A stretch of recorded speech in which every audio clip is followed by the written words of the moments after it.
is the Revisionary Podcast with your host, Juan Carlos. The Revisionary Podcast. Hello, and welcome to another episode of the Revisionary Podcast. And as always, I'm your host, Juan Carlos. I'd like to begin this episode by wishing those of you listening from the United States a very happy Thanksgiving tomorrow. Now, I know that there are a lot of people, me included, who won't have the opportunity to be with their family this year on Thanksgiving due to the coronavirus, but we're all in this together, and I think it's important that we take whatever steps and measures we can to make sure that we eradicate this virus so that we can go back to some sense of normalcy and be able to gather in groups again. And I want you to know, if you are spending Thanksgiving alone, that you're not alone in actuality, because we're all in this together as one united community. With that being said, I do want to say thank you to all of you who are listening. If you've never heard this show before, the way this podcast works is we bring on guests who tell a nonfiction story about their lives in which they wish things had gone a little bit differently. Afterwards, they have the opportunity to retell the same exact story, but this time, they can change any facts or details that they'd like, and then we discuss the impact of their changes. So because Thanksgiving is tomorrow, I wanted to give you guys, something that had to do with Thanksgiving. And I thought, well, I feel like football and Thanksgiving are almost synonymous, Like, I grew up watching people go outside and on TV I watched them, and throw a football around, and definitely football is always on Thanksgiving. So for this episode, I have a special treat for you guys. We actually are bringing on former NFL player Michael Bamiro. Mike used to actually play for the Philadelphia Eagles, and he also played for the New York Giants. He was an O-lineman. So we're going to bring him on, and hopefully he'll be able to walk us through his career and tell us what it's like to play in the NFL and what it's like to be a professional football player.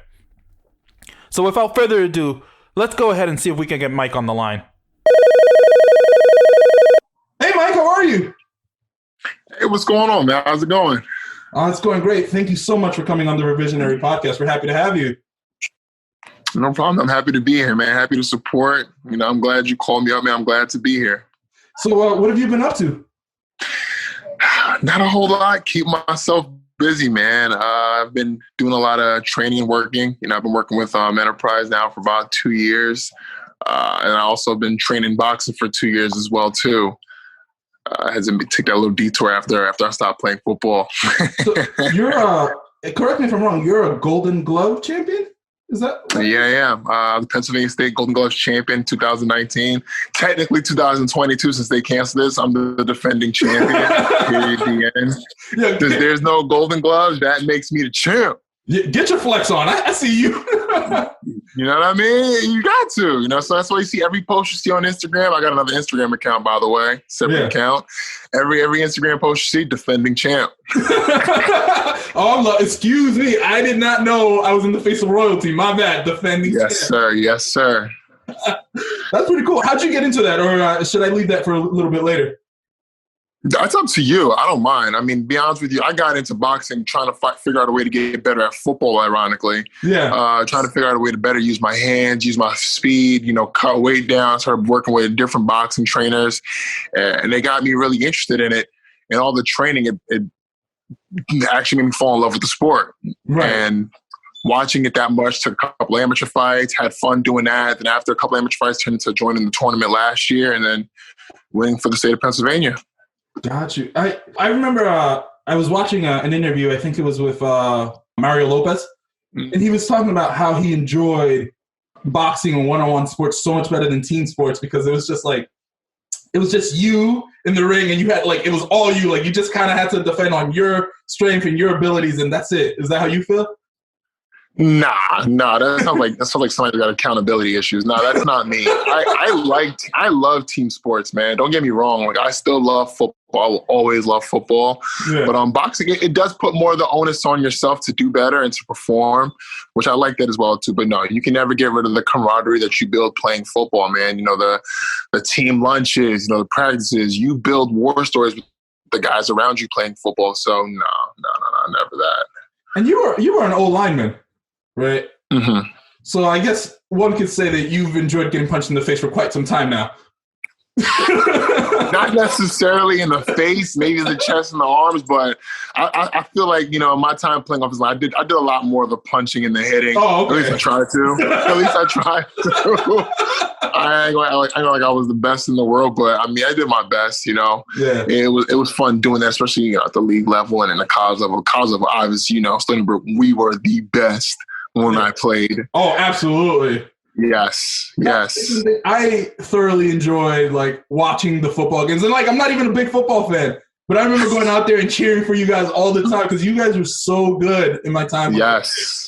We were a level above, man. We were 4-time conference champions. Yeah. 2-time playoff appearances. We got playoff victories. 1AA is tough. It's very tough to be consistent, to keep winning. But we got it done, and we did really well for my team. I think I really believe so.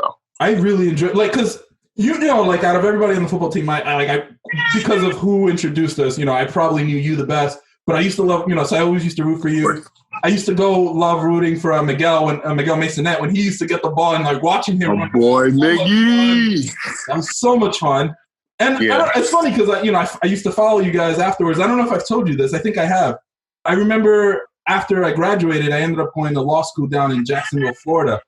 So for your first preseason game with the Eagles, I bought tickets. I was in the stand. You were there, yes. Yeah, I was in the stand. I was yelling my head off. I was I know him. Oh my God. Yeah. Awful stadium. Could you believe it was an NFL stadium? That's where the Jacksonville Jaguars played. Nightmare. Thank God they revamped that. But yeah, dang, I forgot about that. Yeah, I was there. I remember too, because it was one of those serendipitous things. I had actually transitioned. I was switching out of law school and switching to business school. So I had moved back to New York and coincidentally happened to be there that night picking up my stuff. I was like, yo, there's no way I can miss this game. I got to be there. So I bought last-minute tickets. I bought tickets 20 minutes before the game. I was like, all right, I'm going. And figured it out. Sick. That's what's up, man. Thank you, bro. Thank you so much. Man. That is sick. That was one of my better games. I think I graded a 98% that game. No, I remember I was my better preseason games. So that's so funny that you say that. Let me tell you something. I was talking so much smack up in the stands. I was like, you see that guy right there? Yo, watch out for him. Learn his name now. Yo, people wanted to fight me because I'm in the old Jacksonville section of the stadium, and I'm talking maddish like I was an Eagles fan. You would have thought.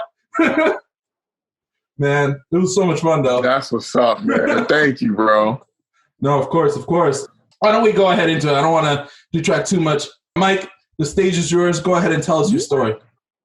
Simple enough. Finished high school. I'll cut that part short. I didn't do all that I could do to get myself noticed to play college football. So I went to a small school first, University of Pittsburgh in Titusville.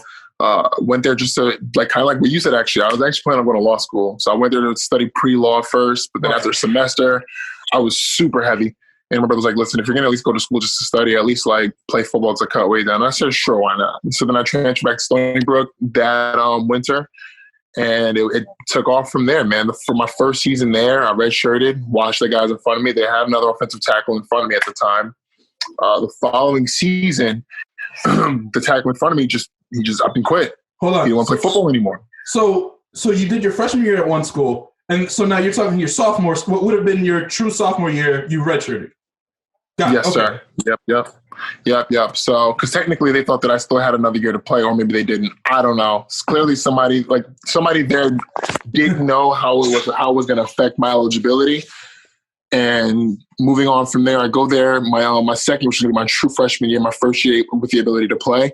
Like I said, the guy in front of me just quit. So they were just left with having to play me at right tackle. And I took off from there, had a great season. We finished winning the conference title, like I said. The season after that, I was named starter. Probably had one of my better seasons. We finished out number 1 overall. We made to the playoffs that season. I got my first all-conference nod, my first All-American nod as well, too. And then thinking I'm going into my 4th season, because this is 3 years now. I think I'm going into my 4th season to play. Mm-hmm. I'm training all summer, training with the team in the springtime, training with them over and over again.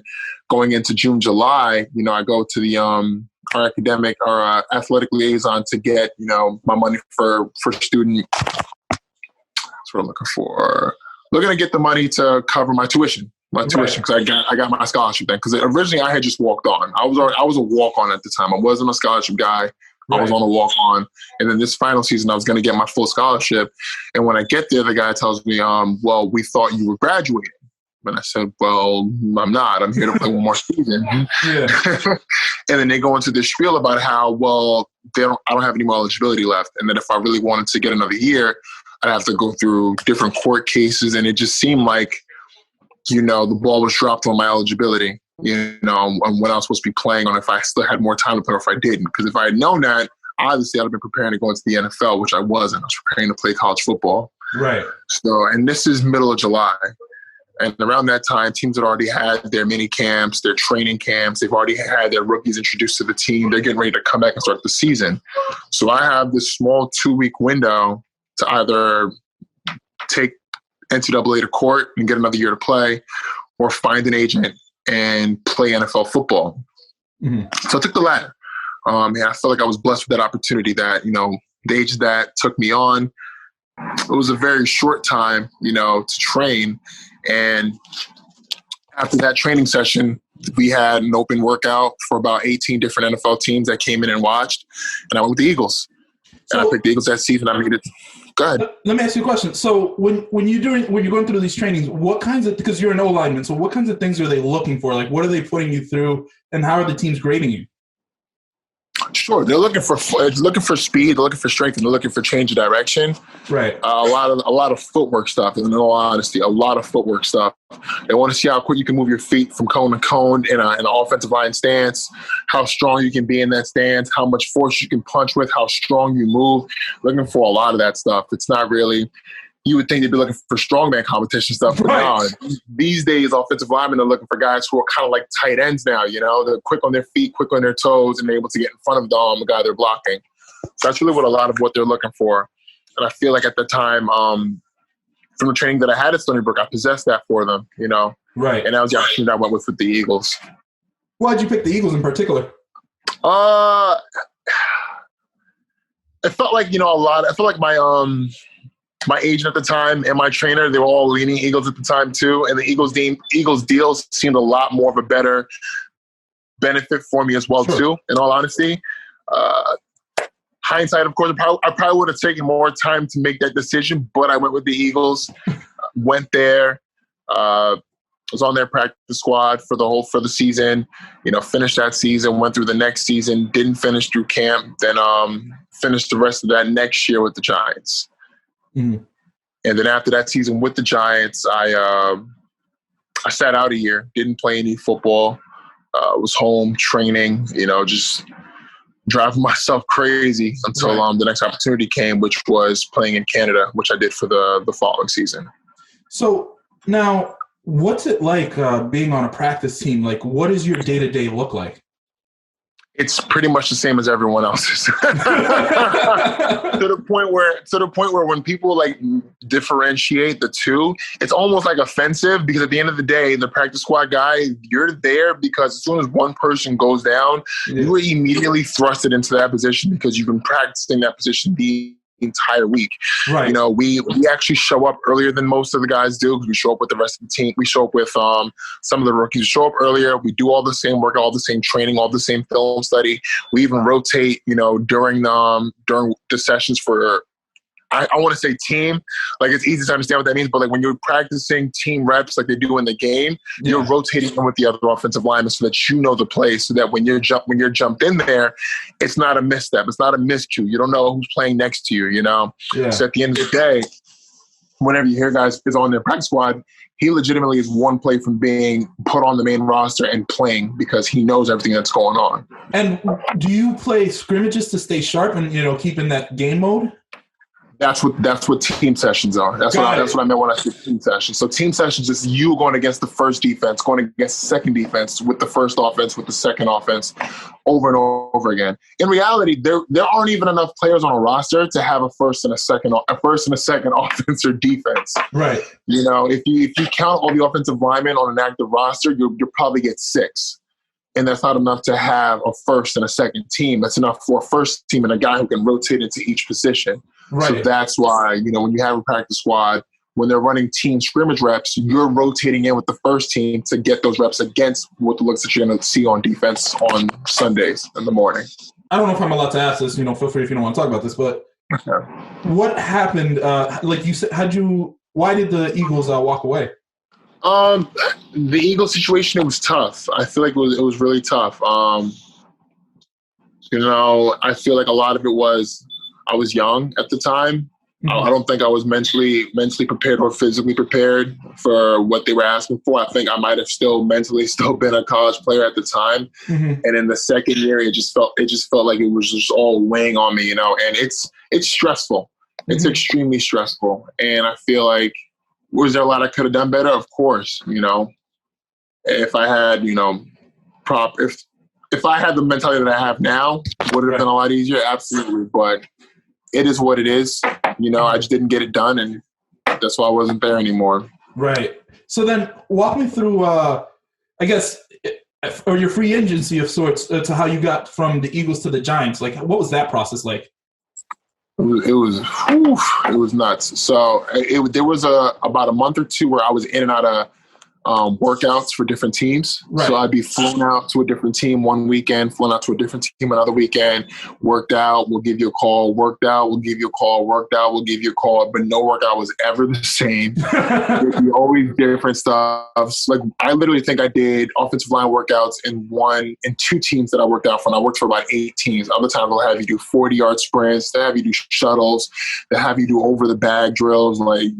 So within those 2 months I was doing that, and I was, you're sitting there losing your mind. You're like, are they going to call me? Is this going to happen? You're even watching injury reports or who goes down. If an offensive lineman goes down from the team that you worked out for, could that be your spot? And that's how it always felt. And when that time came, until I got the call for the Giants, and in my head I'm like, this is it. This is it, because it's my childhood team. Yeah. God knows I want this. Like this is going to be the one, and it worked out that way. So it's interesting because, first and foremost, for those of you guys who are listening and have never met Mike, he's one of the nicest guys I know. So it's interesting because I guess it almost seems as if you were put into a situation where you weren't rooting for guys to get hurt, but you were rooting for them to not be there, so there was a spot open for you. Exactly. So you're getting an opportunity to play, because that's all it is. At the end of the day, it's opportunities, man. Once an opportunity comes, then it's your time to shine, and you got to make the most of it, and that's part of why I hate playing fantasy football, because I want you to do that, but I don't want you to do that because that's messed up. But I don't want you to do as well as my guy does. but it's true, you want to perform, and you want those guys that are in front of you to not doing well. It is what it is. It's the name of the game. Right. And I say that now, even in the field that I'm in now with my work, in the corporate world, you're like, all right, I want my office to do sick, and I don't want anyone else's office to do that great. Right. So, I guess as you get older, you understand, you gotta want that either way, so it don't matter. Okay. So then you're playing with the Giants. How long were you with the Giants? You said half a season? A season and a half. So I finished the rest of the 2014 season, and then midway 2015 season got released again, and then that was when I was home. So now, how was your experience with the Giants versus the Eagles? Like, what were the differences between the two teams, or is the NFL experience more or less homogenous? No, they're very different. They're very different. There's a reason why they call them clubs. Uh-huh. They are very, very different. The Giants, more along the lines, I guess it was different because the Giants were in between phase when I got there. They were below 500 the season before I got there. So when I got there, a lot of parts were moving. So it's easy to be like, oh well, these guys think. Well, in reality, when things don't go well the first season, power shifts in between coaches, in between staff members, in between top office guys. So you never know who's going to be where because you don't know who the decision's coming from. Right. Whereas when I got to the Eagles, it was the Chip Kelly show. It was his team. He made all the decisions. So he had his culture set in place, and everyone followed in line. You wouldn't have to worry about it coming from the higher ups. It was always from Chip. You know what I mean? So It was very different. So you as an individual, but also as a team, did you guys feel a sense of pressure given Chip's success with Oregon before coming into the NFL? I don't think so. I think the guys felt a sense of pressure because, they had a rough time beforehand after losing Andy Reid. And because a lot of those guys, when I got there, those guys were all Eagle vets. You know what I mean? I got there with with Todd Hermans, Evan Mathis, Jason Peters, Mike Vick. Like, there were a bunch of guys who were longtime Eagles who were like, yo, we already have this culture set in place. Like, now it's time to start winning. You know what I mean? So they were like that, whether they had Chip as their coach or not. I feel like those guys were already bought into what they wanted for Philadelphia, and it was sick. I think it was cool to watch. So let me ask you another question, because I think this is interesting. Walk me through your first time you're walking into the locker room. Are you a little starstruck? What was that like? Hell yeah, man. Hell yeah. So, like, I think my dad was there too. So it's me and my pop. We're going in there to sign my contract. And we're walking in there, and I didn't pay any mind to it, but like some big guy walked by me, and then my trainer at the time was like, "Yeah, that was the guy they released, so they could sign you." Which, oh my god! Yeah, it's kind of tough to really take a look at what life was like, because he was leaving with his stuff, and I'm like, "Yo, what's going on?" He's like, "What up?" And like didn't give me any attention, and then my guy Trey, Big Trey, he was like, "Yeah, that's the guy they like." I said, "Oh shoot!" So then I go in there with me and my dad, and first we go sign, then they go show me my locker. And then like 3 lockers away, he's Mike Vick looking at his stuff and putting his shoes away. And I'm like, oh, he's wearing the best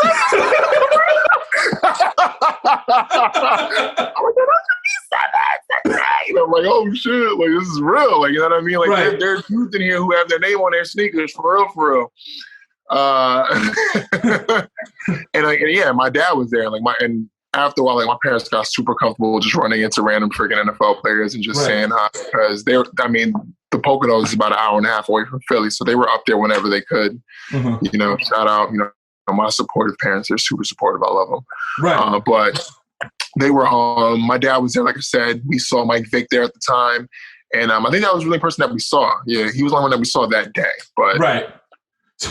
So did you say hello or anything, or did you just kind of try to play cool? I said, what's up? And then I guess he saw my locker tag, and he was like, oh, what's up? I said, your name's Bamiro. I said, Jay, you're welcome to the team, man. And then went about to, I guess, go either watch film or freaking work out or whatever it was. And I'm just sitting there looking, I'm like, yo, my name is on all my stuff in here. Like, this is crazy. Like, it's such a nuts feeling to think about. But yeah, man, it blew my mind. Okay, so I can talk about this stuff with you all day, but let's get to the next part of this. So, you leave the Giants, right? So you said you went home for a little bit. Walk me through that process for getting from being home for a year to getting to Canada. So being home for a year sucked. It sucked a lot. Financially, I wish I was a whole lot smarter than I was. Being at home in my apartment, I was like, I'm not gonna be able to cover this. So I had to leave. Left my apartment, got into something a lot smaller, and wasn't thinking about trying to find work to keep up with the bills. Wasn't thinking about that at all. Was thinking, the next contract coming. When in reality, I should have been thinking about that to keep my neck safe. Because then after that year, I had to leave there as well too. I had to leave there, stay with my parents for a little bit, and then still training. I wasn't able to keep in touch with my agent.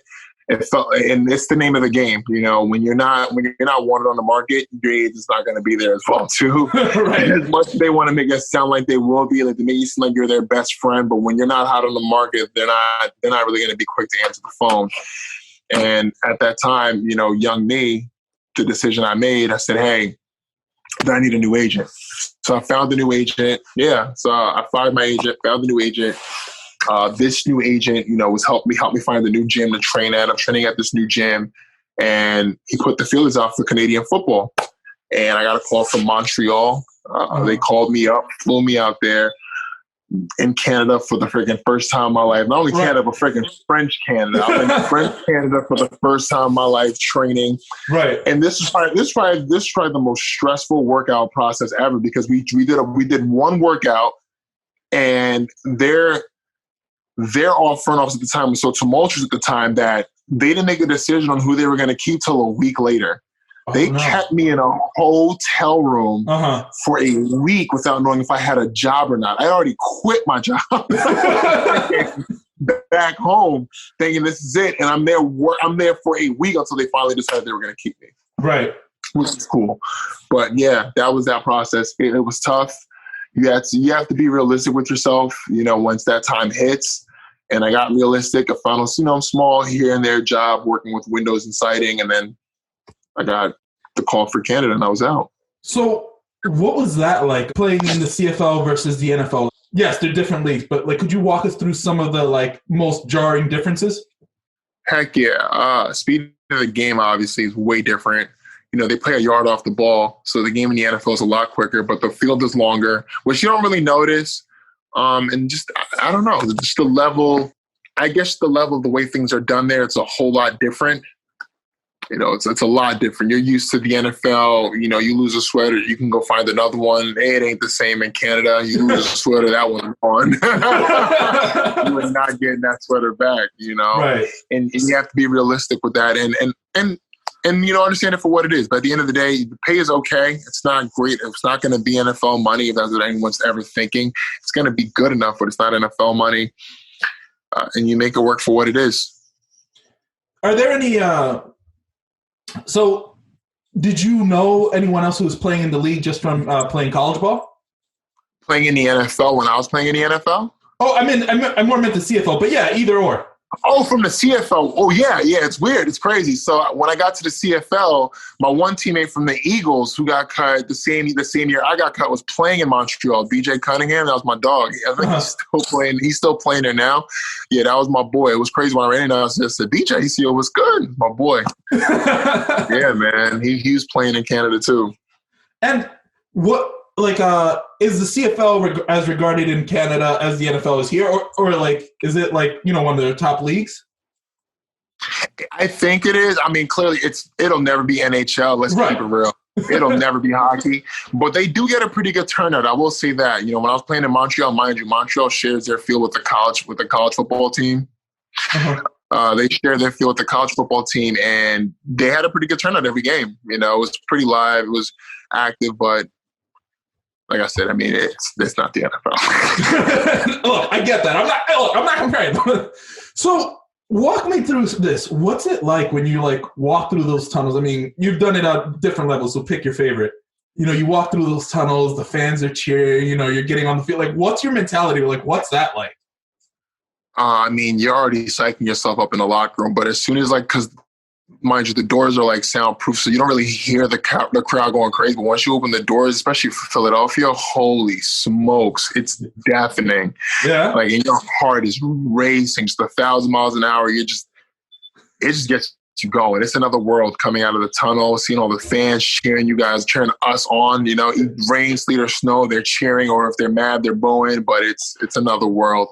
And college was the same way too. So when I was playing, and around the time that we were there, mm-hmm.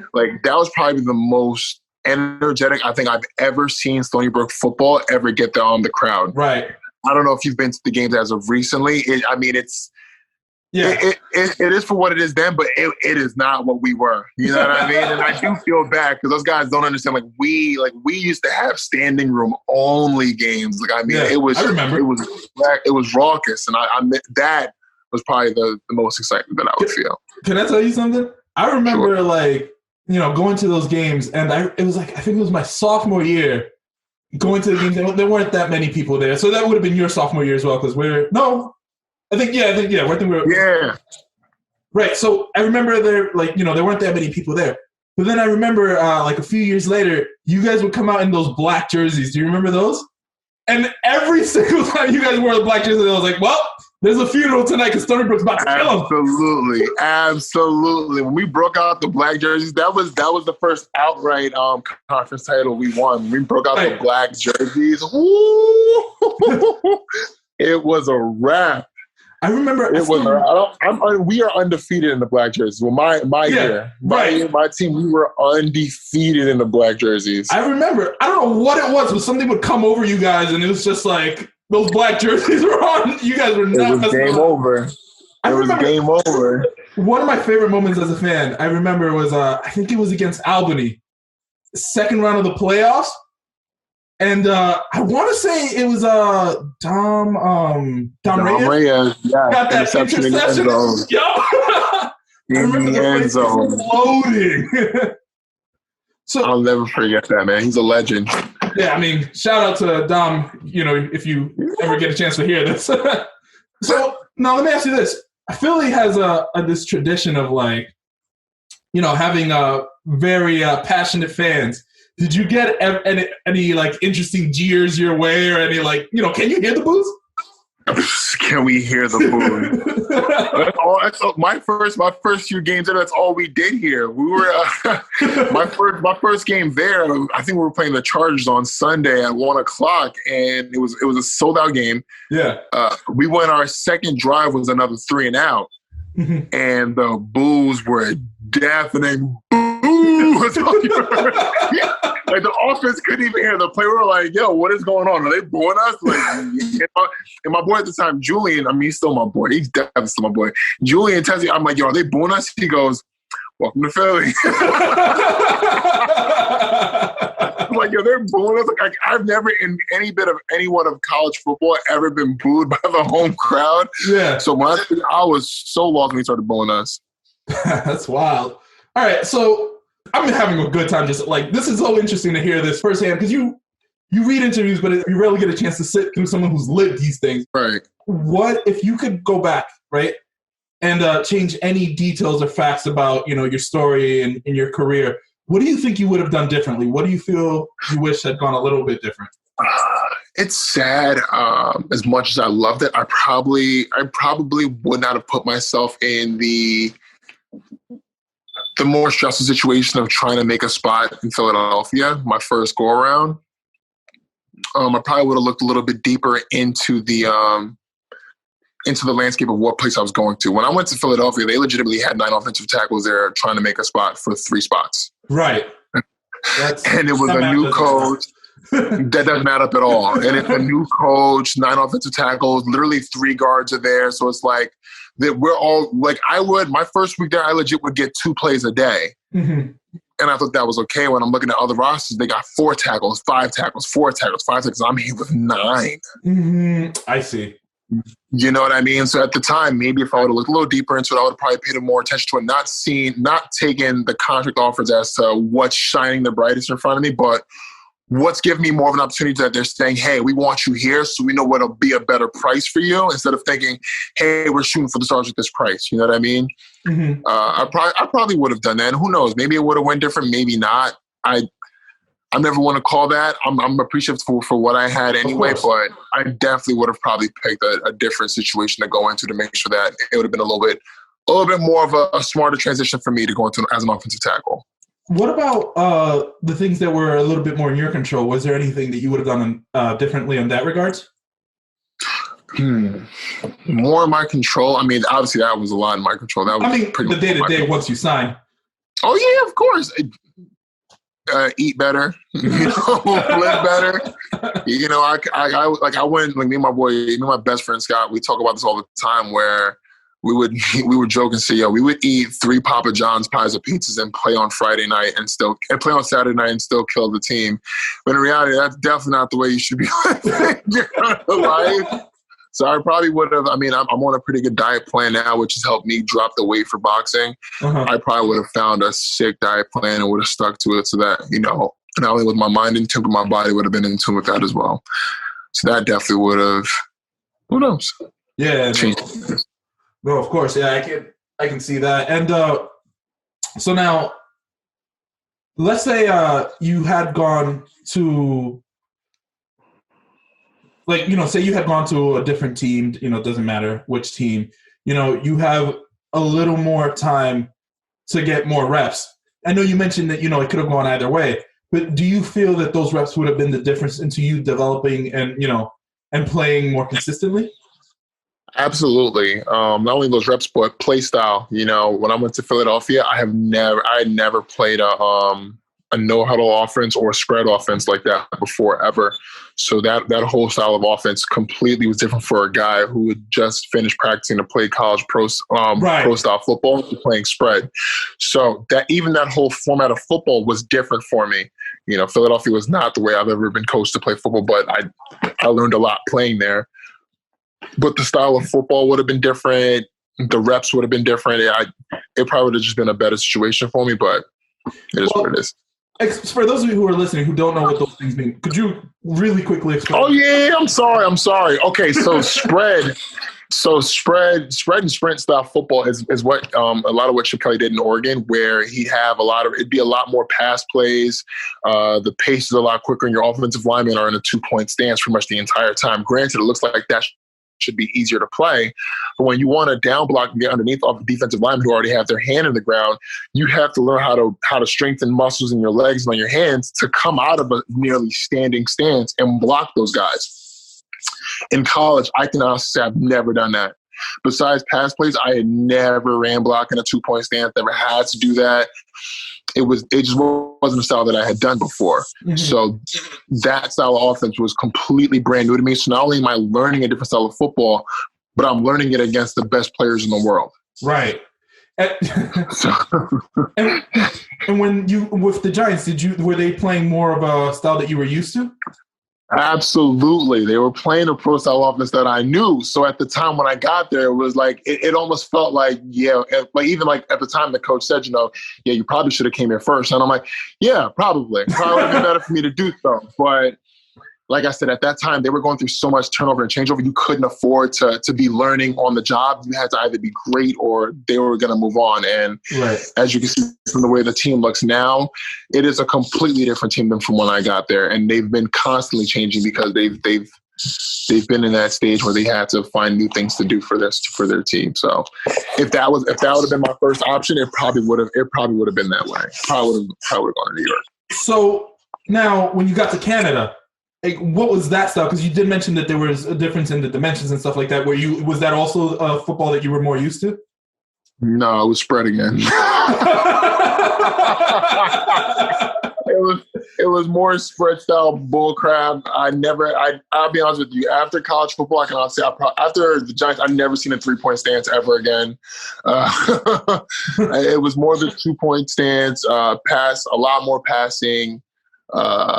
Not as much of the run game where I'm comfortable with, but like I said, you acclimate, you get used to it. So I got used to it. I was accustomed to that new style of offense. So that's what I did when I got there. Wow. Okay. So yeah, you've walked away from football? Is that? Yeah, I've retired. Yeah, I mean I've reached my time. I've reached my limit with it. After Canada, I played a year in arena football. Oh, what was that? And it was so disorganized. It legitimately scared me away from playing football anymore. It was really bad. It was just bad. It was hectic. It was chaotic. Guys didn't know if the season was going to come back, and it didn't. Mm-hmm. Guys didn't know if they were going to have a team again. They didn't. Coaches weren't always on the same page with the head office. Guys would tell you one thing and then give you another.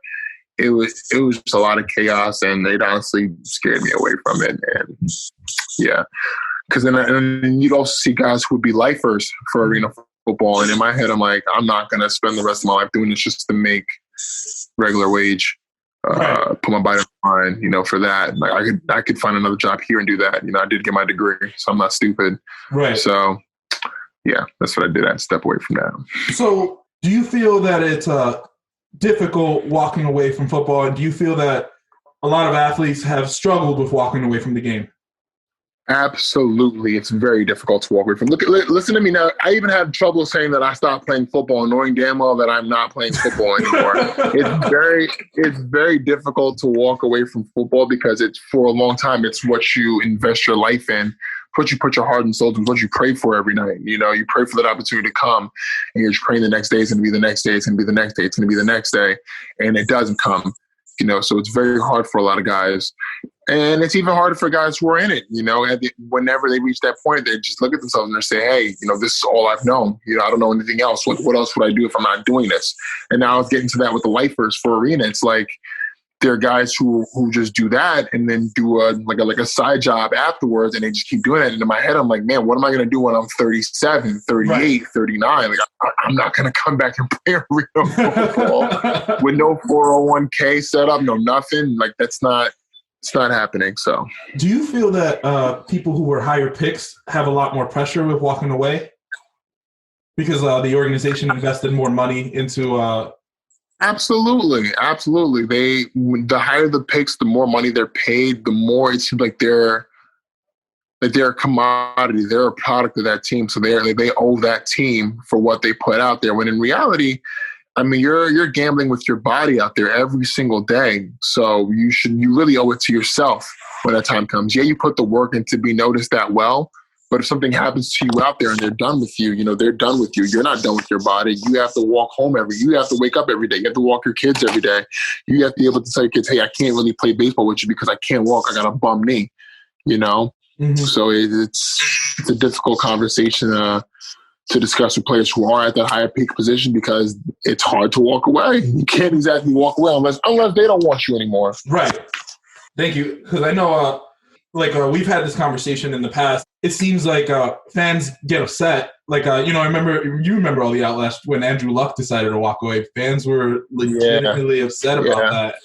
Yeah, they were. And Tyler Frederick did the same thing this year, too. Yeah, he retired abruptly as a center for the Cowboys because of injuries. Yeah, it's not fair, because a lot of these guys, whenever they do get injured, they get hurt. Their time off that they were planning to have with their family, they're spending it recovering. They're spending it going through therapy, going through surgeries. And then just when that time is done with their surgery and their therapy, the season starts again. So instead of spending that time with their family, they spend it training, and it weighs a toll on you after a while because at the end of the day, somebody cutting you open inside and putting you deep in drugs just so they can do so takes a toll on a lot on the body and on the head mentally. So for guys to go through that, you got to know if you're able to know when to stop and say when. God bless you. You're able to call it and say, "Look, listen, I think my life is more important than this." Mm-hmm. More power to you.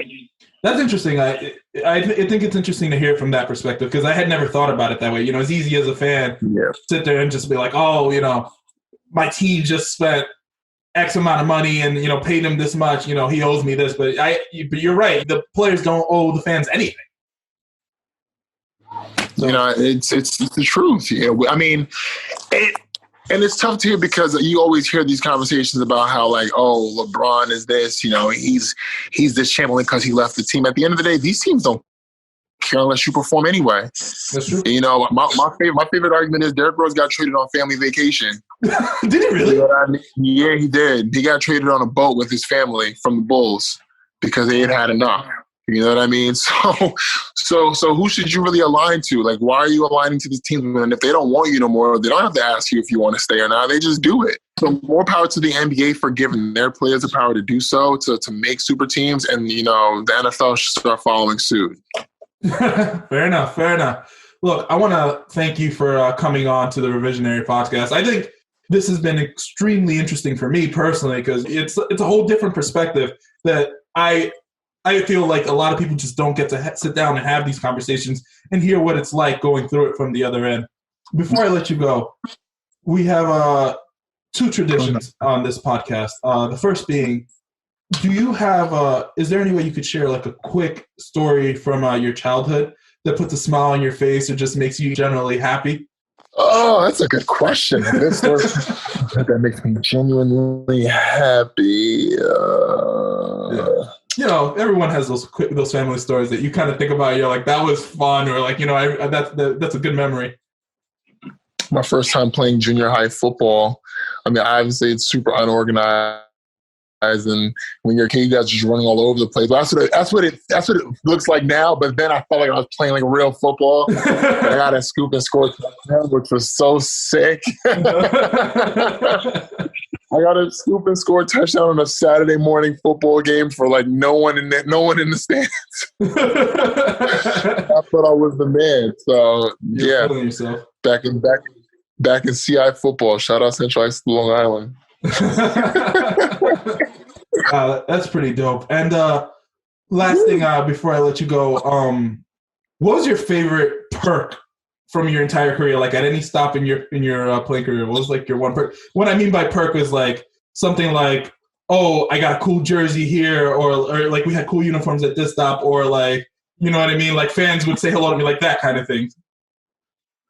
I'll give an even cooler one. So my first year there in Philly, right? I guess Deshaun Jackson had signed a deal with Samsung. And he got us courtside seats to the Sixers Clippers game. Yeah. And we were in the press box. And when we walked into the press box, they had 9 Samsung Notes with the watches all lined up with our names in front of it. What? I thought that was the sickest shit I said, yo, I made it! I was like, yo, it's real! I was like, my dog, thank you so much. Oh yeah, it was sick. It was sick. So I had the first Samsung Note before like really ever hit the market in the Samsung watch. Wow, that's amazing. Well, I'm gonna let you go. Thank you so much for coming on the podcast. Do you have any last words for our revisionaries? Stay true to yourself. Keep pushing through no matter what. Don't let whatever goal you think you didn't reach be what you think is the goal for you. There's always something better. So keep pushing. All right, perfect. And thank you, champ. I appreciate you coming on. Appreciate you, man. Thank you. All right, have a good day. The Revisionary Podcast. Wow, I think that's so cool that he had the opportunity to be in that environment and play. Some of the names that he drops are people that I remember just watching on TV in awe, and they were just right next to him. Like Chip Kelly, for example. The amount of times that I watched Chip Kelly on TV, running that dynamic Oregon offense it's just mind-blowing that Mike got to work with him on a day-to-day basis. Or the fact that he was able to like name drop Mike Vick. Like, I understand that a lot of people don't like Michael Vick because of his past, but as an athlete, it's astounding the things he was able to accomplish, especially when he was a quarterback in Atlanta. He was an absolute blur on the field. And the fact that Mike was able to just, have a casual conversation with him because they were on the same team. I think that's really, really cool. As you know, we also have a tradition on this podcast that we like to highlight a charity or an organization at the end of every episode. I thought it would be appropriate for this episode to choose Fuel Up to Play 60. It's an organization which is designed to help educators and adults structure school health and wellness programs so that students could have a healthier life and just be more active. It's a program that partners with the NFL, and they're constantly trying to get kids basically to go outside and just play and be healthy to combat some of the health issues that we're experiencing as a country. So as always, I will put the link in the description. And I want to say to all of you, again, I want to wish you guys a happy Thanksgiving tomorrow. And thank you again for listening. This is